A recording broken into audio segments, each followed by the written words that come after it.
Welcome back.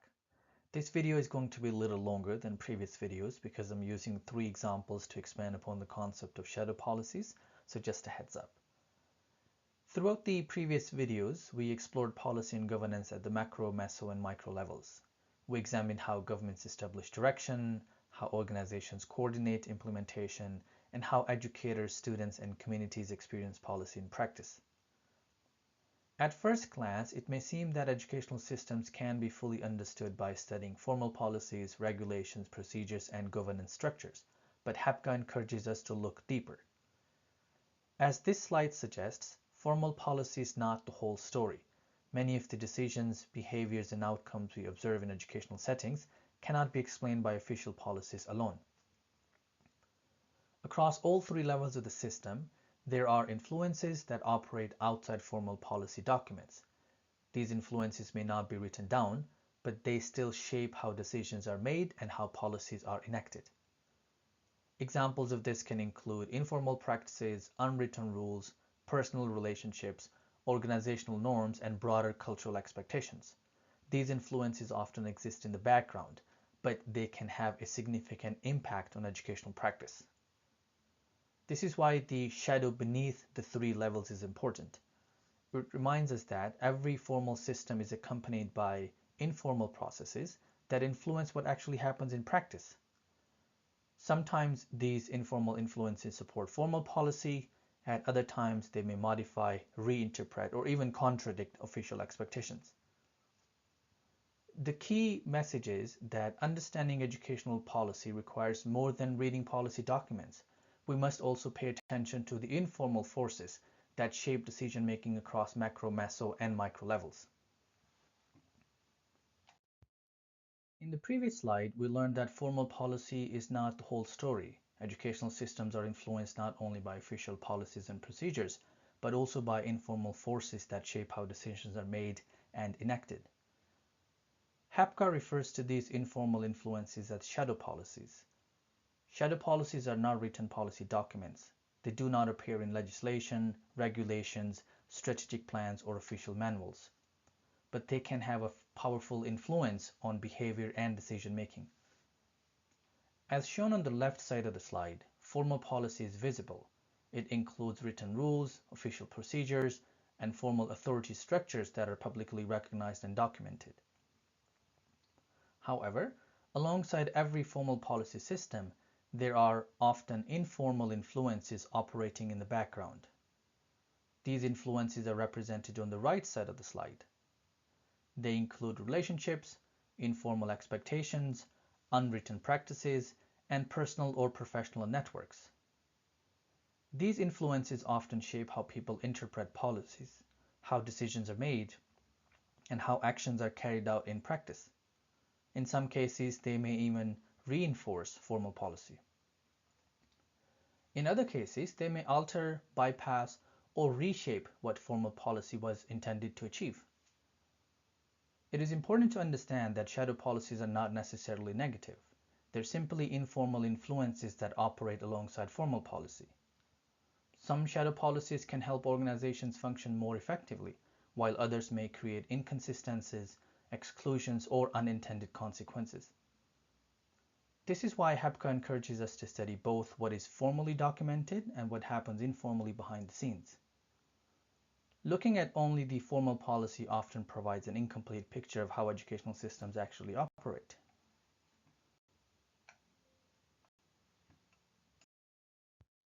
In the previous slide, we defined shadow policies as informal influences that shape decisions and actions alongside formal policy. This naturally leads to another question. Why do shadow policies emerge in the first place?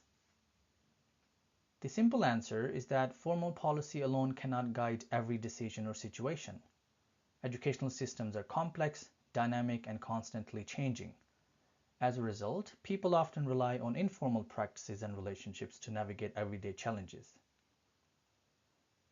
One reason shadow policies emerge is complexity.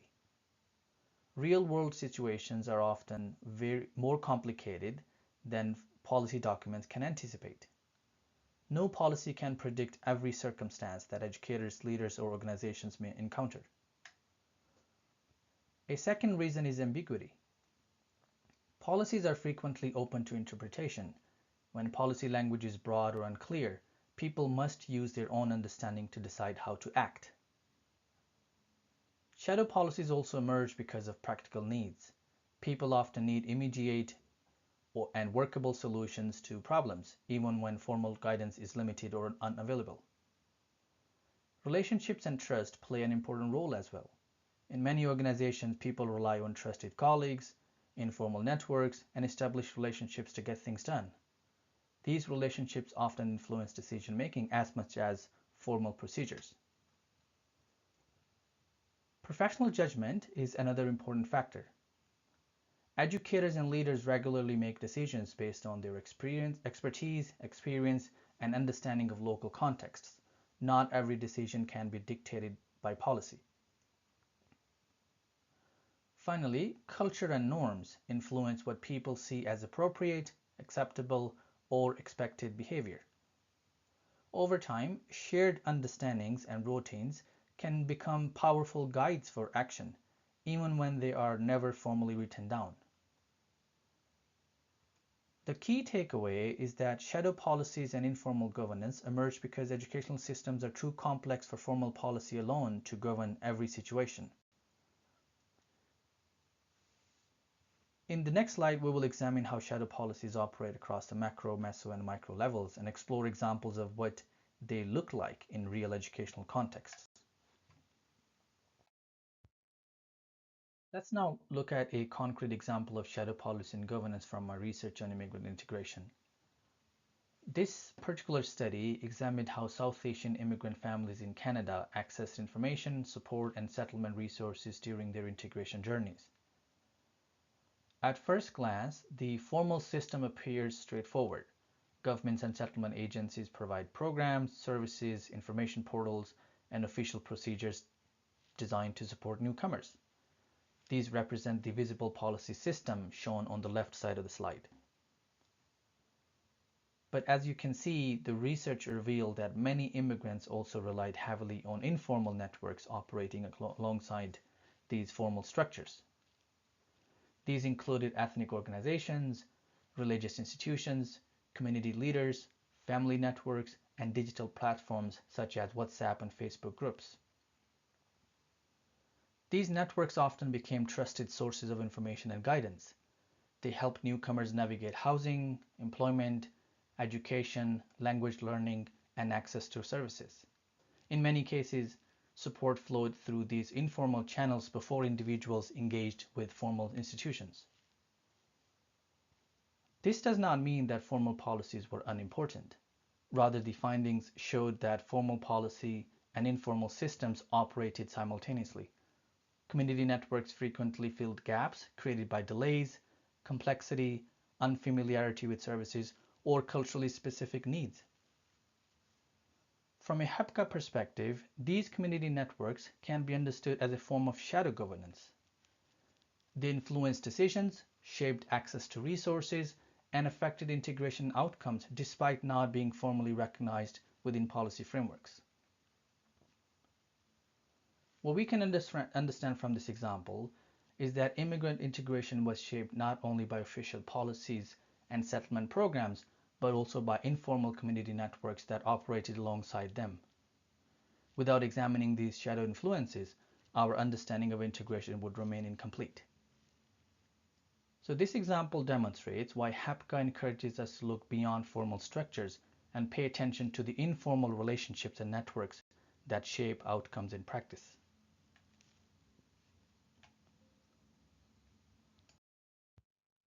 Let's consider a second example of shadow policy and governance from my research on work integrated learning, or WIL, in Alberta's post-secondary system. This study examined how institutions responded to Alberta 2030, a provincial strategy that encouraged universities, colleges, and polytechnics to expand WIL opportunities for students. As shown on the left side of the slide, the formal system provided broad policy direction. The government emphasized labor market alignment, performance funding, participation targets, and reporting requirements, and institutions were expected to expand WIL and demonstrate results. However, many of the participants in my research explained that the policy provided limited guidance on important questions. For example, what counts as quality will?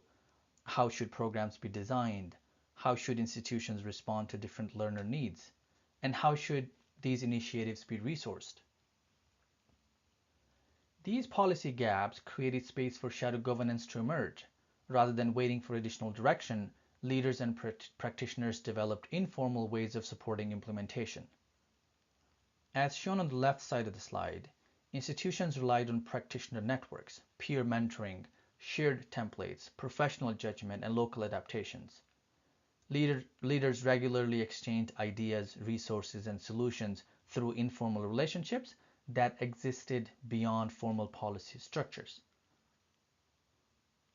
These networks helped institutions interpret policy, solve common challenges, and develop locally meaningful approaches to will, and in many cases they became just as important as formal policy guidance. From a HEPGA perspective, these informal arrangements represent shadow governance. They influenced how will was understood, implemented, and experienced across Alberta's post-secondary sector, despite operating outside formal policy frameworks. What we can understand from this example is that the success of will implementation depended not only on formal policy instruments, but also on informal networks, professional expertise, and collaborative problem solving.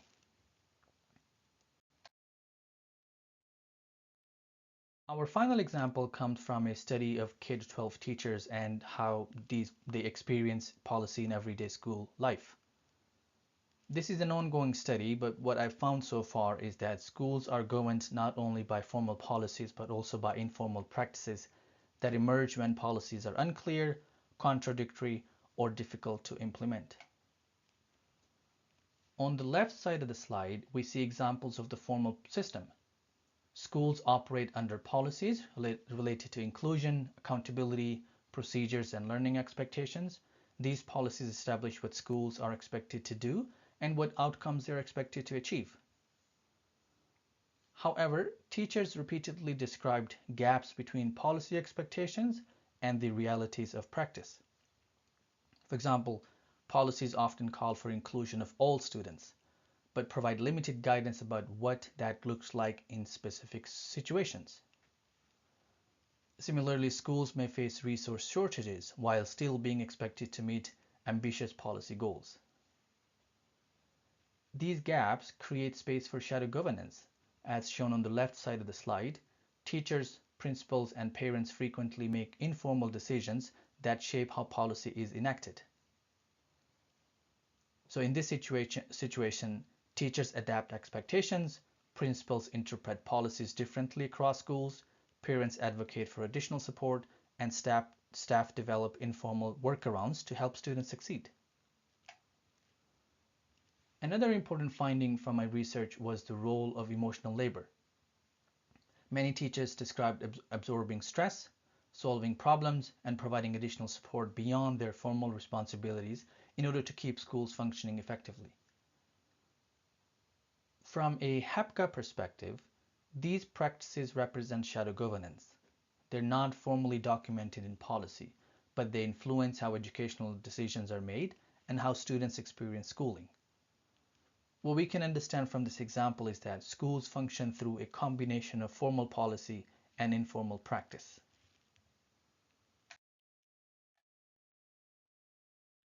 Throughout this video, we have explored how shadow policies and informal governance operate across a variety of educational contexts. We have seen examples from immigrant integration, work-integrated learning, and K-12 schooling. These examples demonstrate that informal practices are not expectations. They are often an important part of how educational systems function. However, shadow policies are neither inherently positive nor inherently negative. Their impact depends on the context in which they emerge and how they are used.